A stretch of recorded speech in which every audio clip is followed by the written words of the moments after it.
My name is Katie Shank. I'm with Keller Williams Realty, Atlanta Midtown, and my team member and partner in crime is Robby King, and he's on the call with us. And also Jonathan Minsk is with Ameris Bank. And then today we have a special guest. His name is Alex Jacobs with Northwestern Mutual, and he's a financial planner. And I'm going to let Robby tell you a little bit about him, and then we'll go through our normal realm of updating you on what's happening and answer your questions. So go ahead, Robby. Thank you. So I just want to introduce Alex. He is my personal financial advisor, and he has been really instrumental in the last several months, in particular, kind of helping me to realize the importance of diversifying my investments. So, Katie and Jonathan and I are always, touting real estate as one of the best investments a person can make in their lifetime for their future. But there are other things outside of real estate too that are great ways to build wealth and to feel like you have a lot of security in your future for yourself and for your family. And, people come to us and come to me in particular as a buyer's agent and say, I want to buy a house. I literally have no idea what I'm doing or how to do that or what am I supposed to do. And I say, hey, I got you. I do this all day, every day, and I can explain everything to you and make it very simple and stress-free. Likewise, Alex can do this for you, not in a real estate transaction, but in terms of other types of investments. For me, my conversations with Alex have been very similar to like a first-time buyer. Like, hey, I've got like this nest egg, and I've got this random pile of money or whatever, and what do I do? I don't know what I'm doing. Help me figure this out. So, so we've got Alex on the call today. I think that's going to be great, cool for people. Yes, great. Thank you so much for that intro, Robby. And like I said, we'll get back around to Alex, and he'll tell us a little bit more about what he does. And we're here to answer any questions. And we're on Facebook Live as well. So I see people joining and waving at us. So let us know if you have any questions as we go along. So like every week, we like to tell you what's gone on the past week in Atlanta real estate, mostly, in town Atlanta is where we focus on some of these numbers. So Robby always is our numbers guy, and he's got the update on that. So I'm gonna let him share this week's numbers. Yeah, so the last 7 days were a little bit slow in terms of actual closings, and that's not really to be, that's not super surprising because it was a holiday weekend, and I think people, tend to kind of figure out transactions around a holiday weekend and try to skirt around that. So here's what it is. That in the last 7 days, and this is all inside the perimeter, so any property inside the perimeter, including City of Atlanta, Decatur, East Point College Park, average sales price was a little over $405,000. The median days on the market was 25. So again, we're staying kind of right around that month-long period between listing and then going to a binding contract. We still have 3.8 months of available inventory. So based on the demand for the market inside the perimeter, only 3.8 months of available inventory. So, we're still in a seller's market like we have been for several years. The median sales to list price ratio, not much of a change there either in the last 10 weeks. In the past week, for those that closed, it was 96.79% of asking price. And as far as listings go, we had 353 new listings come to market, active listings, 4 coming soon. 103 went pending, only 51 closed. Again, holiday weekend, so people were kind of like moving around that. So only 51 closed in the last week, but 103 did go pending. And right now, as of this morning, we have 4,493 total active. That's single family and multifamily or attached, condos and townhomes. Those are our numbers for the week. Awesome. Great. That's awesome. Those are good numbers. And I agree with you with the holiday weekend. I mean, people don't plan their closings typically around the holiday weekend, especially, you know, if they didn't know what was going to be happening day to day. Things change, so people push it out a little bit past if they're trying to enjoy their holiday. So I think next week's numbers will show more of that, because a lot of people have closings coming up in the next few days because it's the end of the month, and that's typically when a lot of closings happen the last few days of the month. So we'll continue to monitor that for you. Awesome. So now we're going to talk with Jonathan about updates on mortgages. And I know I saw several really awesome, positive articles, you know, about what's happening in the mortgage world, especially last week even. And I know it's probably going to stand with what he's experiencing, and I think he'll reference some of that. So tell us more. Thanks, Katie. Yeah, so, you know, from last week to this week, I mean, we're, you know, it's still status quo. The end of the month is Friday, and we are expecting to close just shy of $1 billion company-wide, and my office alone is responsible for about 105 million of that. So it's our biggest month ever. Wow. In the Buckhead office. Interest rates are hovering anywhere from 3 to 3.25%, depending on some of the variables that go into risk-based pricing. But, you know, 3.25, I mean, that is insanely low. And then some of the stats that came out this week are that, well, first of all, let me just say this, that, you know, I'm seeing more and more people contact me to get pre-qualified. So I think, like I said, last week and the week before, I mean, we're really anticipating that, you know, when people start to feel more comfortable, that the floodgates are going to really open up in the real estate industry. And nationwide, from last week to this week, mortgage applications have increased 6%. 6%. That's a lot. That's a big jump in 1 week, especially, you know, in the fact that there's a holiday associated with that in those numbers as well. So now is just, I can't stress enough, such a good time to get out there and really start looking for that house, because once, you know, people start to feel more comfortable about getting out and looking at houses, it's going to be so much more competitive to get the same house that you could get today. As we're seeing, the property values are not declining. It's definitely a seller's market. So when something new hits the market and is priced well, it's not uncommon that there's going to be multiple offers on the property. What's going to happen in a month or 2 or 3, when everything sort of settles down, is that, you know, where there's 1 or 2 offers on a house right now, there may be 8 or 10. So it's just going to become more and more competitive the longer people wait. And we're seeing, you know, between Robby and Katie and myself, that everything has slowed down in our industry, as far as, you know, the demand for people looking for homes, and as far as, you know, the process of getting a loan through the system and then actually closing.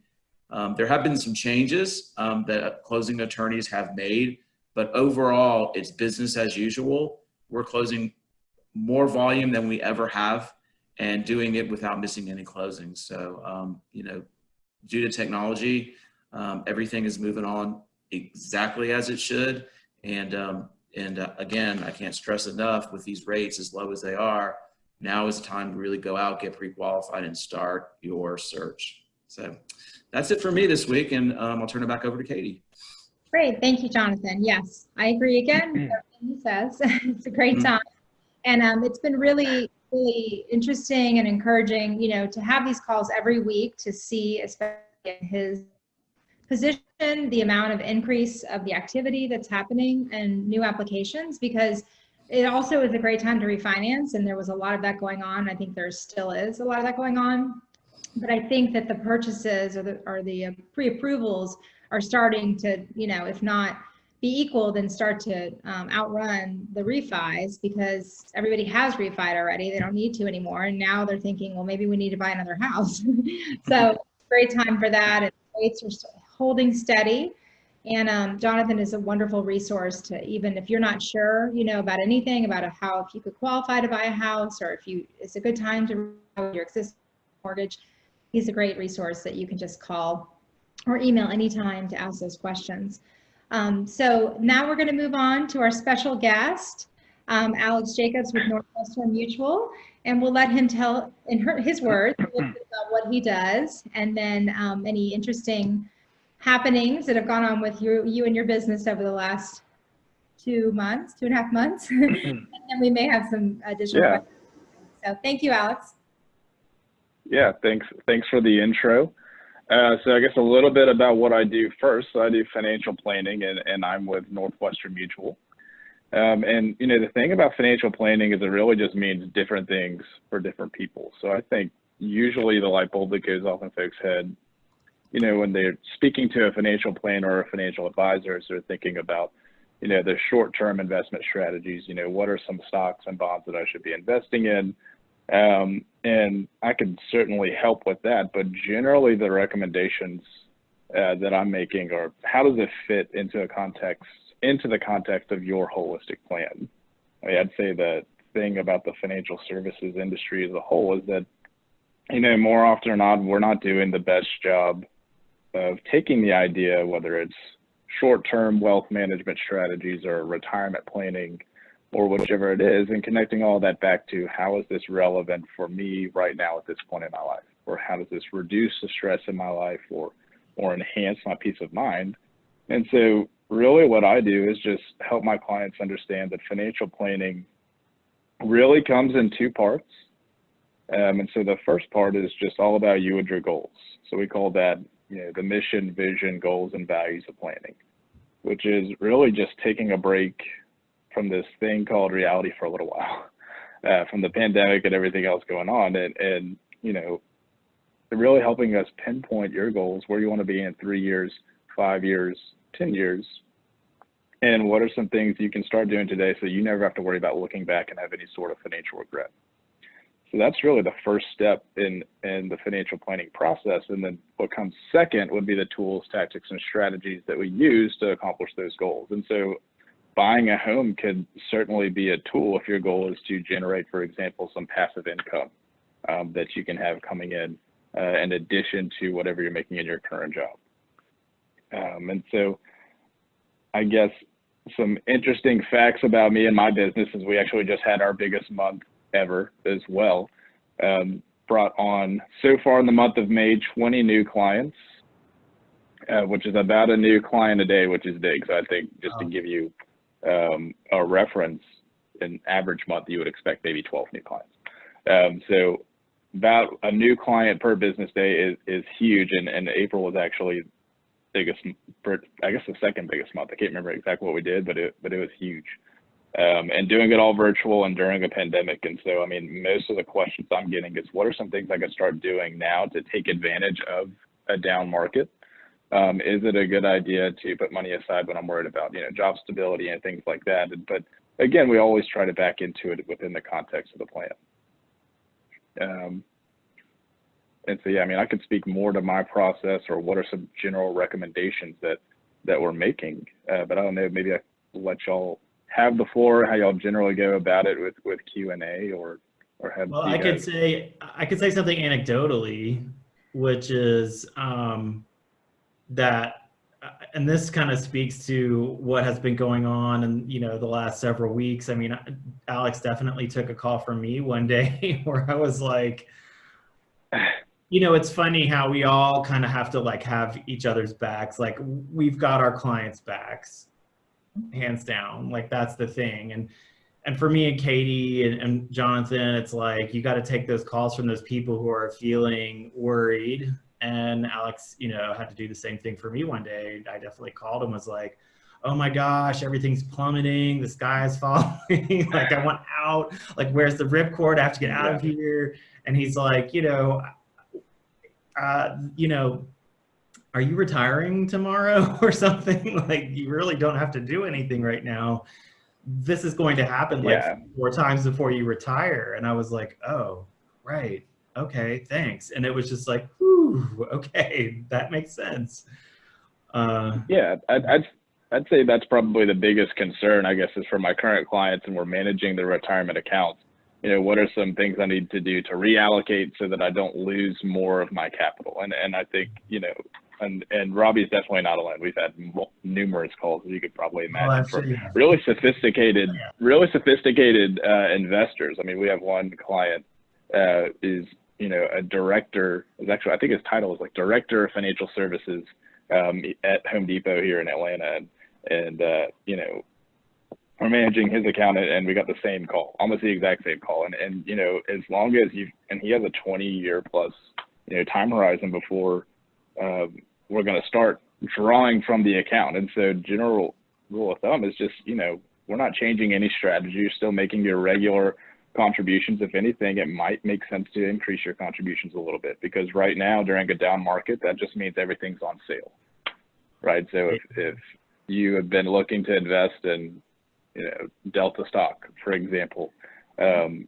now you're going to see that you can buy at a serious discount, or Home Depot stock, for example, was around 230 or so, and then it dropped all the way down to 100 and something, and now it's gone back up. And so that's not generally what we recommend, is trying to time the market, right? But if you're dollar cost averaging, and dollar cost averaging just means, you know, being consistent, right? Making your contributions every month or twice a month, then you're going to buy at a low during times like this, and you're also going to buy at a high. But on average, and when we're running a retirement projection, we're using averages, right? And so on average, all you need is 6 to 8% for a plan to work. And so if you just started investing at the beginning of 2019, then you made 29% in 2019. And so you're like, oh, well, I'm seriously kicking some butt, and now you're down. At one point you were down -30, now you're only down negative maybe 15, depending on how you're allocated. And so then it averages out, right? And so just like Robby said, you know, you're gonna live through several more recessions, and I think the average retiree lives through about 2 down markets similar to this during their retirement lifestyle. And so what we've got to do is just, you know, as long as you have a long time horizon, start saving some money that is not market correlated to help prop up your market correlated dollars, so you're prepared for times like these. And buying a home, certainly, and having forms of passive income coming in is certainly a great way to do that, as long as your tenants can pay their rent. Point. You know, it's one thing that I've started to say more and more recently, and it's not something I made up. Somebody said it to me, and now I can't stop saying it, which is a lot of people that we speak to, well, you know, it's not the majority of our business, but certainly we do have people who call themselves investors and say, I'm an investor and I want to buy an investment property, and I'm an investor. I want to buy a house so I can rent it out, or I want to have like an additional dwelling unit on site and I can rent that out and Airbnb it and all this stuff. And that's great. But the fact is, if you own property, whether you live in it or not, you're an investor. Every single person who owns property is an investor. So that's something that I've been reminding people of, you know, too. And I think that has been helpful for me, like in terms of that, diversifying your investments. You know, it's like maybe the stock market was like bouncing around, and interest rates for a couple weeks during this period were really wacky, and like going like a point one way and the other, like in the same day, which I don't even know if that's ever happened. But, you know, one thing that actually has been consistent is the real estate market.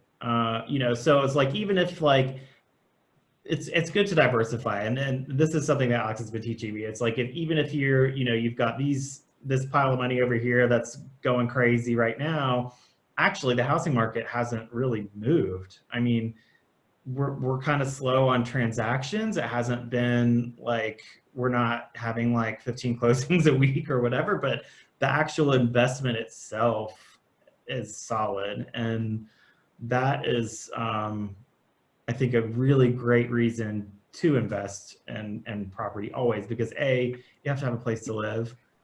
Everybody does. So you may as well buy, because you're going to make money at some point on that property when you move. Well, right now it's cheaper to buy than rent in Atlanta, especially, honestly. Oh my God. I mean, rents are crazy. Yeah. Crazy. Yeah, and I'd say that everything Robby's saying is true, but especially here in Atlanta, right? I mean, I think if you can get your hands on a property, especially like in Midtown, right, on those condos or townhomes that are selling at that $400,000-$500,000 range, even because if you look historically, I mean, just at real estate, what it did in 2008 and then how it bounced back by 2010, you could certainly view it as a risky investment, but I think that's just all over the country, right? If you really dig in, and I don't really know what this looks like, maybe Katie or Robby, you do, but if you look at real estate markets in Atlanta and see how consistent they were over the last decade or so, I mean, I think it holds even more true what Robby's saying. I mean, we did actually, I don't know if that was a video I made or one of our calls, but I definitely have pulled from FMLS, maybe not as far back as 2008. Actually, that's probably a good idea. Maybe I should do that. But I have pulled back like 5 years or so for certain clients or people who are wondering what's going on. And some clients that Katie and I have as buyers particularly have been like, well, I do want to, they get incentivized and they want to go make a purchase. And then they say, well, I'm actually going to wait and see what happens. And so what we've kind of done recently has been like, okay, you know, you're not doing anything you don't want to do, and we're not asking you to do anything you don't want to do. All we're going to do is give you data and help you make a decision that feels comfortable and good. But here's a piece of data, which is here is the real estate market in the last 5 years and how it has not, it's just going up and up and up and up and up, you know, precipitously. It's going up. And, you know, to your point earlier, when you're like, well, don't be afraid to take advantage of a market that's kind of down. Maybe the real estate market's not down, but interest rates sure are. So, and that's Katie's point too, is that now is a good time to buy because the house that you maybe wanted but didn't think you could pull off, you can probably pull that off now because that's how low interest rates are. And it's no joke. I mean, it makes a huge difference in your purchase. Absolutely. Somebody's buying power has increased substantially from having an interest rate that's at 3%. And if you look at people that are refinancing that bought 18 months ago, they were in the high 4s. So to come to 2% in 18 months isn't, you know, it's insane how much that's me. I mean, literally that's me. I closed 18 months ago, and I was getting an amazing rate at the time because I was at 4.2 or something, or yeah, it was good. I don't know what it was. No, you were higher than that. You were higher than that, but it was a good rate at the time. It was a good rate at the time. It was a good rate at the time. It was the best because I mean, I was in a good position, but you know, I've already refinanced. I've been in my house since January 2019. So, you know, almost a year and a half in June. But I mean, that's wild. People typically refinance in a year and a half, you know, but I'm so glad I did because now they're even lower. It's crazy. Yeah. It's something that we really haven't touched on this call that we have on other calls is how different what we're going through now as far as from the real estate market is from 2008. 2008, I mean, values just plummeted. I mean, let's just face it, you couldn't give away a condominium in Midtown. And the values with all of this have not dropped at all. I have not had a single appraisal come in low, you know, since all of this has happened. So I think that's just a strong indicator that that what happened in 2008 and what's going on right now, there's no correlation, there's no similarity. People make the assumption that because of what happened in 2008, it's happening now with the home values, and that's why they're thinking, you know, wow, I can probably go in and get a house for way cheaper than I could 3 months ago, and that is not the case. Yeah, that's not the upside right now, right? It's like people are thinking that's going to happen or waiting for that to happen. And I just always feel like you really need to see what your advantage is at any scenario. Like what is advantageous right now? It's not that house prices are plummeting. If that's what you're waiting for, and we're broken records, I hope people are hearing it. That's just not happening. It's not going. Yeah, I mean, I think a good indicator of that is days on market, as you mentioned earlier. You know, if something is hitting the market and closing or going under contract in 2 to 3 weeks on average, then obviously there's a demand, right? So, you know, and values are holding strong. I think interest rates are low. I mean, it's like the perfect storm.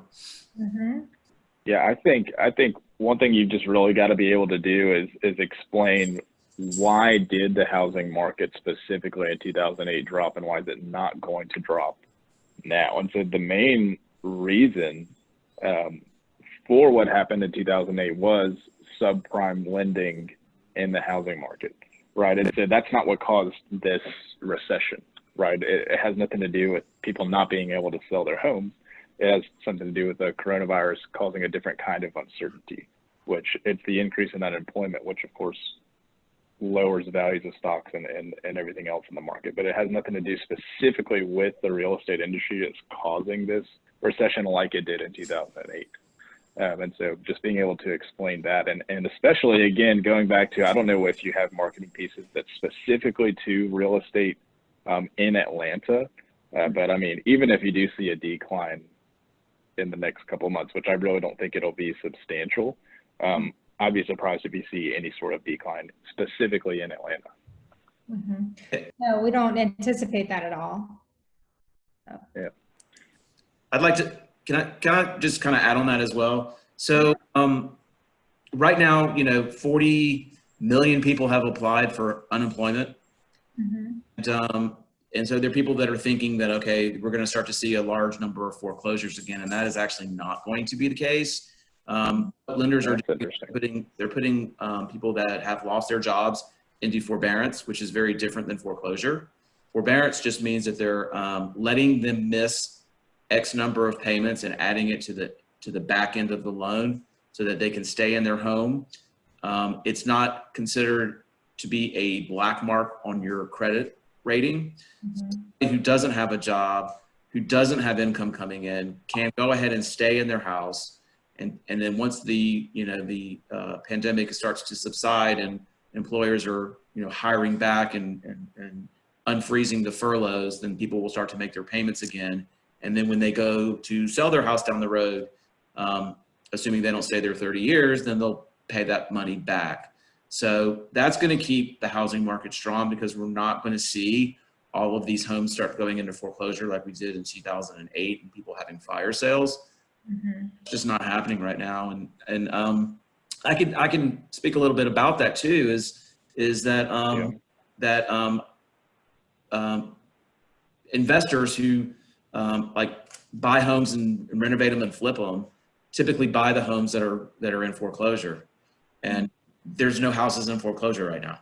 So those people that are used to buying houses on the courthouse steps and renovating them and flipping them are now having problems finding homes because they're not foreclosed on right now. So it's a different world right now completely. So thank you, Jonathan. That was great info. I was going to say we have one question on Facebook Live that I wanted to get to. Hopefully Cervantes is still there. I don't know if you can see it, but I can read it if not. And it's for you, Jonathan. It's about her interest rate. She said her current interest rate is 3.75. Is it advisable to refi with that rate, or is it the best rate I will get? So you can give your...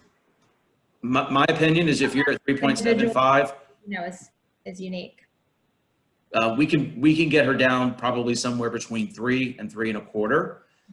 If she wants to go with another 30-year fixed, we can also look at possibility of a 20 or a 15 if she wants to shave some time off of her mortgage. So what I would recommend doing is having her contact me tomorrow. We can run some numbers several different ways to see if you refinance into a 30-year fixed, what is your monthly savings? What are the closing costs, that you can obviously roll back into the loan, and then we can figure out what a break-even point is at that point. And, if it's 24 months and you're planning on being there, 5 or 6 years, then obviously it's a sound investment. If the break-even point is 24 months and you're planning on being there, 3 years, then it may not be as good of an investment. But I would say let's definitely talk about it, because we're doing a ton of refinances still, and it makes sense.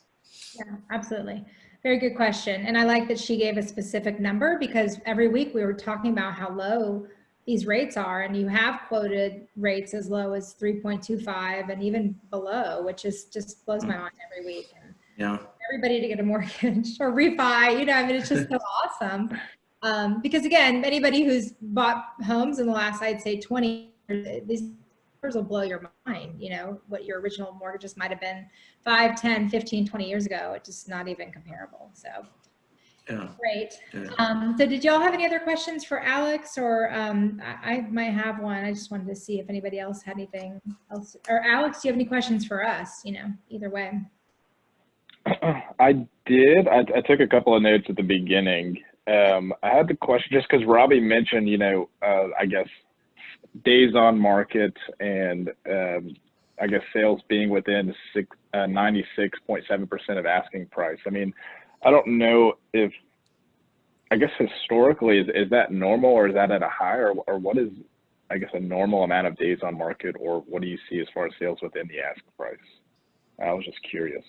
So I would say, so in at least the last 3 years, and maybe even a little bit longer than that, the market has been so strong in favor of the seller that there's just not enough inventory for the buyers, right? So like 3.8 months of available inventory is like, sometimes when we look at months of available inventory, it's really a way of kind of measuring if, based on demand, if nothing else were listed, how long would it take to like sell all of that property? So, 6 months might be more like of a balance, like 6 to 7 months might be more of a balanced market, I would say, like between buyers and sellers. Okay. 3.8 is just low, and it's been that low. It's the same, it's the exact same as last year when we didn't have a crazy virus, pandemic. So really what that means is like the reason that the number of days on the market is pretty low and that the median sales to list price ratio is high is because there's not that much on the market. Like, you made the comment earlier, Alex, like, well, I just don't think, real estate is local. It's local, local, local, local. You can look at it in a broad national level, but every market is so different. But you're correct about Atlanta, because there's just such a high demand. I mean, no matter how much housing prices have increased in the last few years in Atlanta, it's still a relatively affordable city, a big city compared to so many others. And so, yeah, these numbers are kind of normal, or the norm that we've had in the last several years, because when you've got 10 homes on the market and 25 people looking at those homes, they're starting to compete with each other. And so and I've said it on previous calls, but even starting January this year, I made a comment to Katie, like, I guess we're in spring already. And this was before COVID started ramping up so much. But I was like, I guess we're in springtime already, because I'm going to bat for my buyers and getting told, oh, we've got 2 other offers. So I'm like, dang nabbit, this is something that happens in like May or June. It's not really supposed to happen in January, but it's happening right now, even in the middle of COVID, because there's still really high demand. And so I guess the whole point is these numbers are pretty typical, and I like to educate my buyers as to what's going on in the market and what has been going on, because I want them to be prepared for what it is like to go and try to buy a piece of property in Atlanta. Like, you're not going to be the only person making an offer on the house, and it's not going to be this, let's slide a piece of paper across the table and let's see what they say. It's going to be like, no, there's 2 other people, or 6 or 7 or 8, and you have to be like, no, this is my house. I'm getting it. And that's my job almost all the time, is kind of, I've got tricks up my sleeve and I don't like to give them away, but there's ways to get property for people who want it, and to beat other offers. And it's super common. It's really common. I kind of wish I didn't have to do it all the time, but I kind of do, to be honest. Yeah. Well, especially lately, and even in those last few weeks, especially, I mean, we're watching things come and go, like ships in the night. Like you'll send a client a property, and they'll either react or, whether they like it or not, and we'll notice the next day or 2 days later or whatever, it's gone, so. And that's true. And at all price points, apparently. I mean, the higher price points do tend to linger on the market for sure. compared to like a $300,000 or $400,000 house. But we've had a scenario this week where there were multiple offers and multiple interested parties on a property that was well over $2 million. And, you know, New construction, yeah. it's new construction and it's very unique and it's high end and it's bling. Like it's nice, it's incredible. But you know, even now, because the thing is with the interest rate so low, people are like, they can afford more. So now this house that might have sat for a good 18 months is going quicker because people are like, holy smokes, if I don't do this now, I could never do it in my life. So I'm doing it now. Yeah. You know. Literally, and unfortunately we didn't sell it, but you know, a colleague in our Atlanta real estate market just had the most expensive home of the year so far sell at $15 million, and it's the second time he sold it. It's the former Tyler Perry house, and that just closed yesterday. So it all happened in this time as well. So the range is there, and we work with a range of clients as well. You know, our sweet spot is probably that 400 or 500, you know, range, but we work with clients, you know, a lot of first-time home buyers looking under 300,000 and many clients that are looking $1 million plus. So in every level, you know, this is happening, you know, and maybe not as much for 15 million like that, but that $2 million story is very relevant.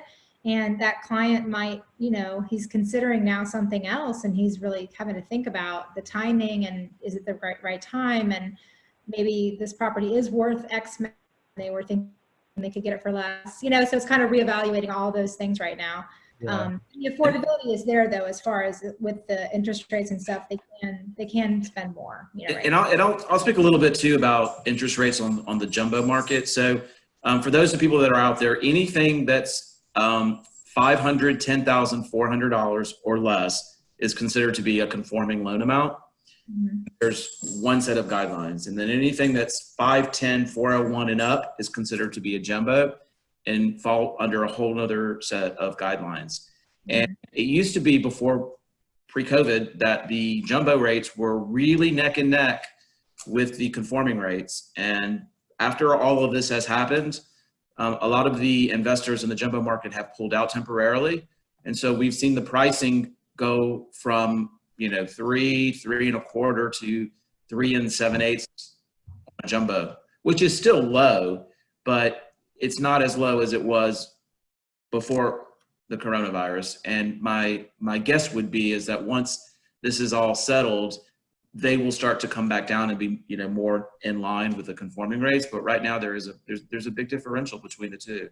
So people are opting, you know, instead of maybe having a $600,000 loan amount, they're saying, well, we'll put an extra $80,000 down and have a conforming loan amount, or maybe doing, you know, a first and a second mortgage instead.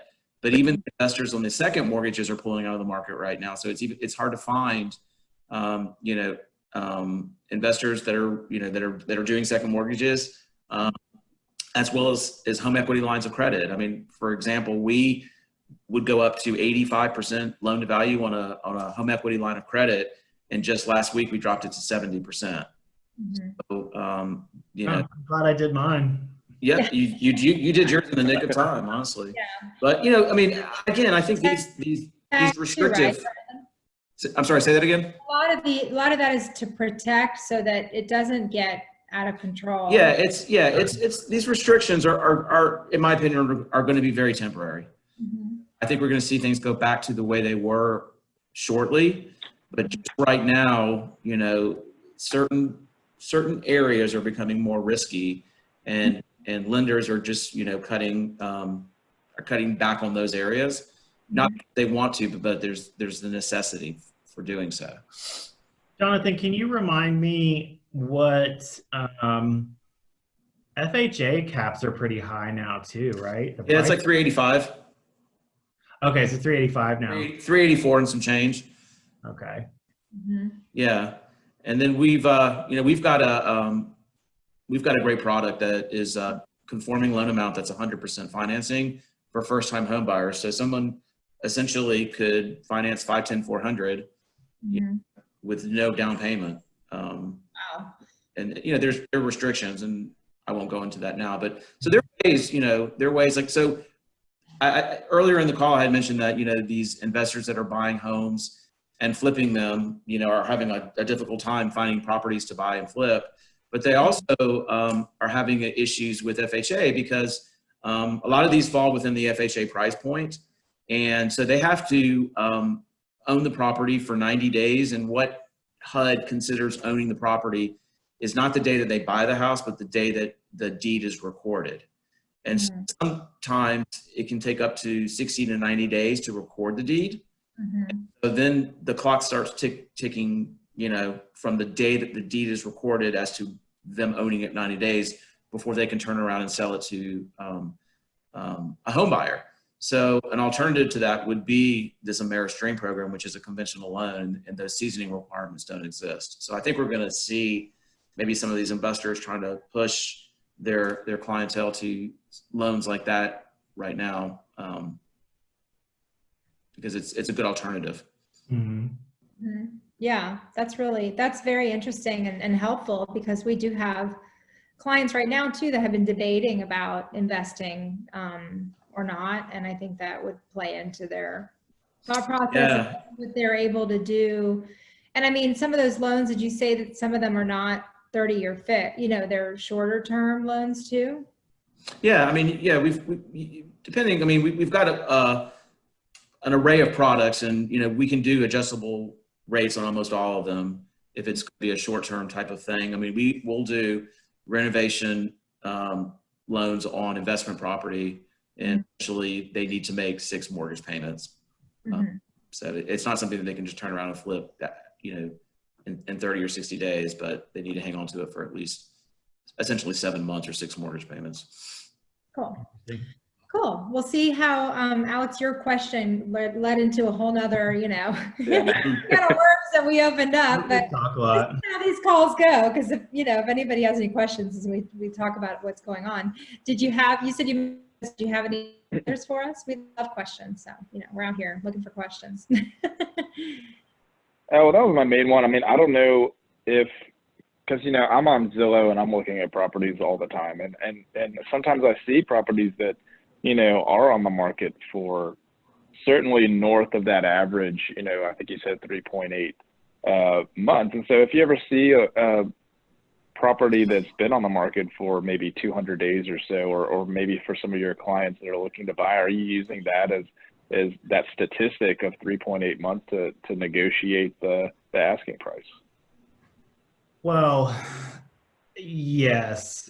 If something's been on the market that long, you may as well just take a red flag and strangle me with it. Something is wrong. There's something going on, I mean, yeah. So it could have been priced incorrectly from the start, which in any market that we've had in the last several years, that's just such a tricky thing is pricing. If it's not correct right from the get-go, I always use this analogy of I always think of a chef making a dish in a kitchen or something, and then carrying it out and it's not done yet, and so you're trying to fix this cake in front of everybody, and everyone's like, what's going on? There's no reason for any market or for any property to sit on the market. If it is sitting, it's because it was priced incorrectly, or there's a myriad reasons. I mean, it could have 100 inspections, right? Could be a combo. Or and honestly, you'll get your answer I'll get my answer when I pick up the phone and call that agent, because I have a client who wants to see it, and they don't answer the phone and they don't call me back. Then you know why it's not selling. It's a funny thing.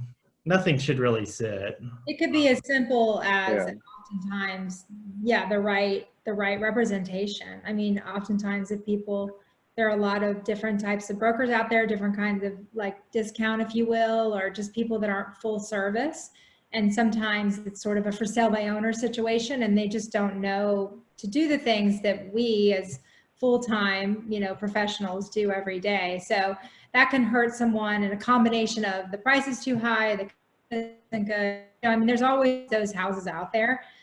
It's just not the norm, and sometimes those can be even more difficult to deal with and to get, under contract, because you're not working with maybe people that are as knowledgeable, so you're always going to see those out there, but that's why you have us to kind of filter through and kind of find out the real story about it, and also not to totally dog Zillow, although I will, the inaccuracy there is beyond. So if you ever see something like that, it's fine. You can always look on there, but then you turn around and you send it, right? And we kind of tell you the real story, because their information is not always correct, so it could say 200 days and it was 2 days. I mean, you never know, we just kind of have to dig into it and get the real story, Zillow essentially filters from the multiple listing service that the agents use. So it just sort of like trickles down into Zillow, but some of the information doesn't transfer quite right. So you'll have a listing that's a condo and the HOAs are $250 a month, but on Zillow it says, $2,500 a month or whatever. And then you're like, oh shoot, like you're trying to fix it, and it's weird. Yeah. I'll comment a little bit too on Zillow, but from a different perspective. So when I am running any application through an automated underwriting system, I'm either going to run it through Fannie Mae's underwriting system, which is called DU, Desktop Underwriter. And actually, when it's this isn't mainly for refinances, but it pulls the value strictly from Zillow and sort of makes a decision not just on what Zillow is saying the value of the property is, but just the overall, the overall file, just all the risk categories and the risk layering, and will determine whether we can do an appraisal waiver. So that's its only source is Zillow. However, Fannie Mae's automated underwriting system is called LP Loan Prospector, and it pulls from several different, so it would be Zillow, Trulia, Redfin, I'm not sure who else it pulls from. And it sometimes is a little bit more liberal in offering that appraisal waiver, because it is, checking the value from more than just one source. Whereas Fannie Mae, that's all they rely on is Zillow. And I'll just say this, like if I'm trying to determine HOA fees for a customer when I'm doing a proposal, or property taxes, Zillow is the very last place I'm going. Yeah. Particularly a lot of information in Zillow, You don't want any of that info. no, Yeah. you don't want to rely on that. But like I say, that's okay. I mean, it's okay for you to wander there, and people, for curiosity, they're always looking on there. But, as soon as you want accurate information or details, it's just, turn to us, to the professionals, because it's easy for us to look up this information.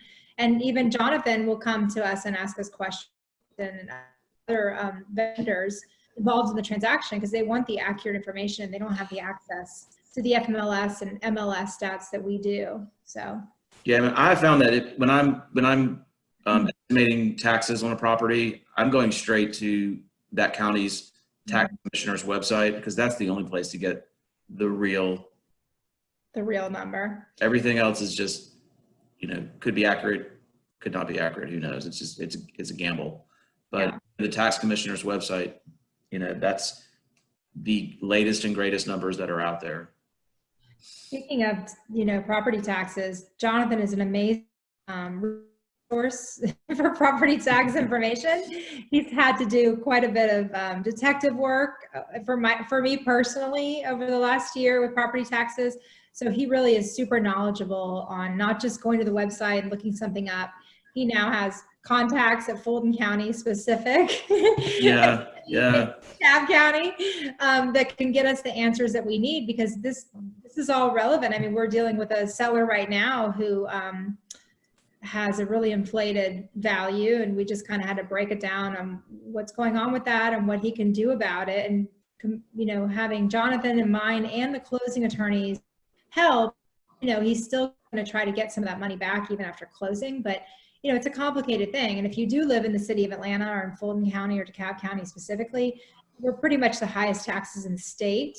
So it is very crucial to know those numbers and understand them and how it plays into even approving, you know, someone who's buying a home when their taxes are, you know, $15,000 a year. You know, it's going to play into how much they can afford. So Right. And it's, you know, it's unfortunate because, you know, once a tax bill comes out, it's out. Yeah. And that's what the taxes are. There's a finite period of time each year that you can dispute taxes. And if you miss that window of opportunity, your chances of getting your tax bill amended are very slim, unless it's just a negligence on the part of the county, which in Katie's instance was, and we were able to get it changed relatively quickly.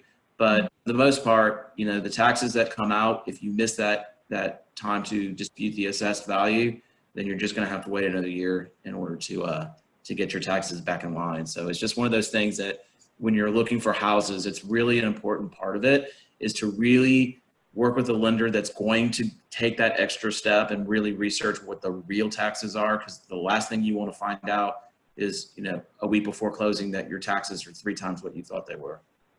Yeah. It's not a pleasant surprise. So, well, this has been great. Thank you guys. So we're about 8 minutes to go here. So I just wanted to check Facebook. I put a note out for anybody who's just joined. We've got some people watching and saying hi. If they have any questions, we're here.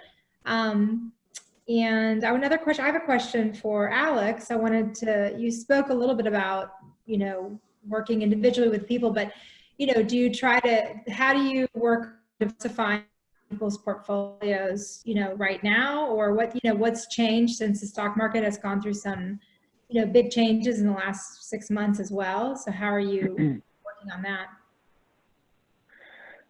I guess, again, it's all going to fall under the context of that specific person's plan. And so if I'm, you know, working with someone who's approaching retirement, hopefully we've already done the allocation and we're prepared for this. Mm-hmm. Anytime we're planning to draw from an account within the next few months or so, regardless of what's currently going on in the market, we want to be prepared for the worst. Mm-hmm. And so we want to have a conservative portfolio. And by conservative, I mean mostly cash alternatives, right? Bonds, money market accounts, treasury securities, things like that, that do not fluctuate with market volatility.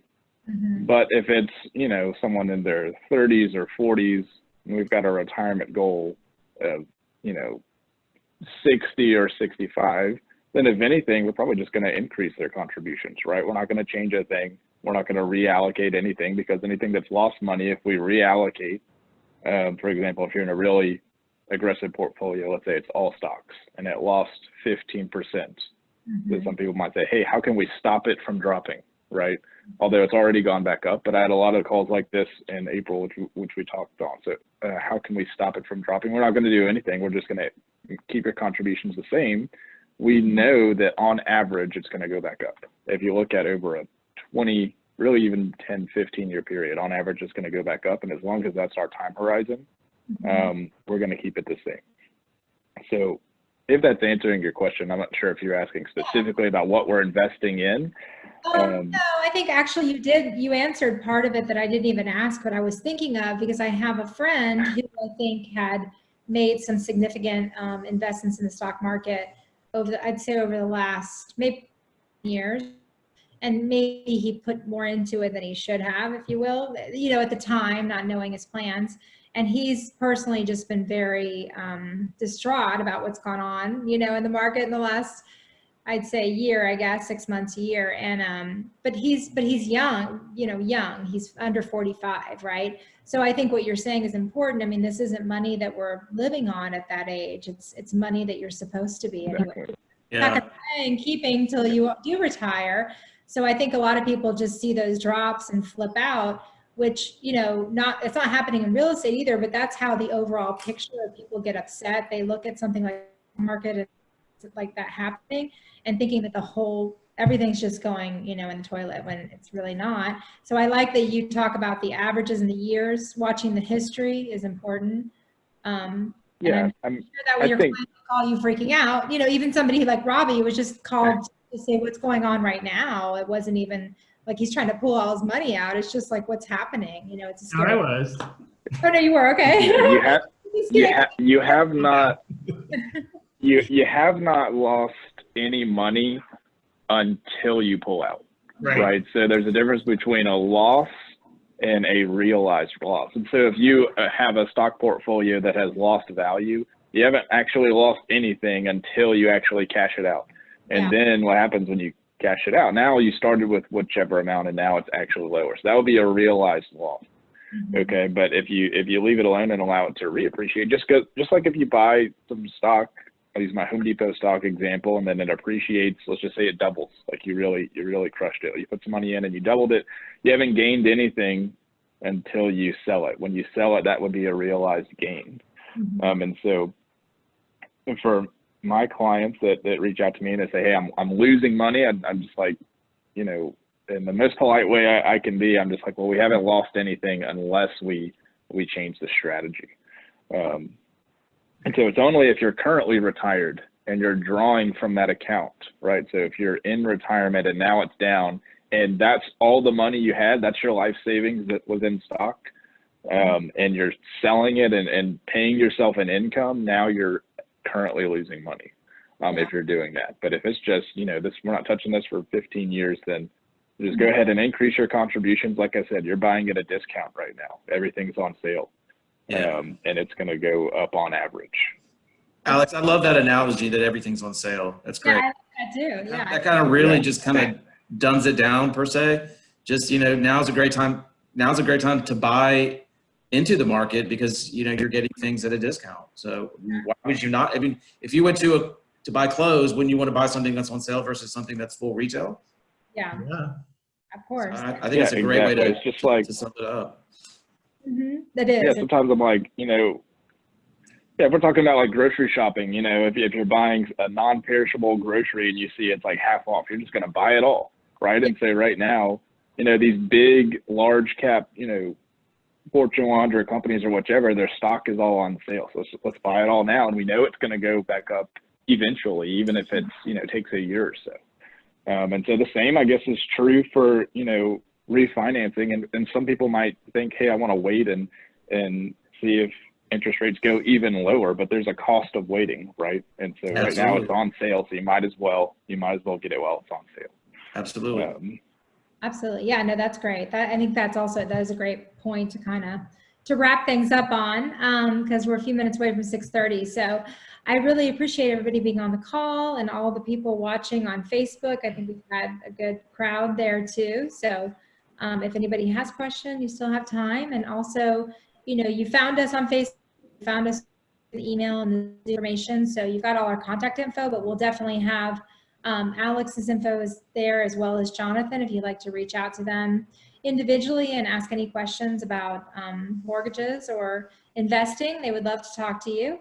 And we'll be here again next week, same time, same place, 5:30, 6:30. So in the meantime, if you have any questions for Robby and I, again, feel free to reach out to us. And we look forward to seeing you guys soon. So thank you all for joining us. And thank you, Alex and Jonathan and Robby, as usual. And I will see you guys soon.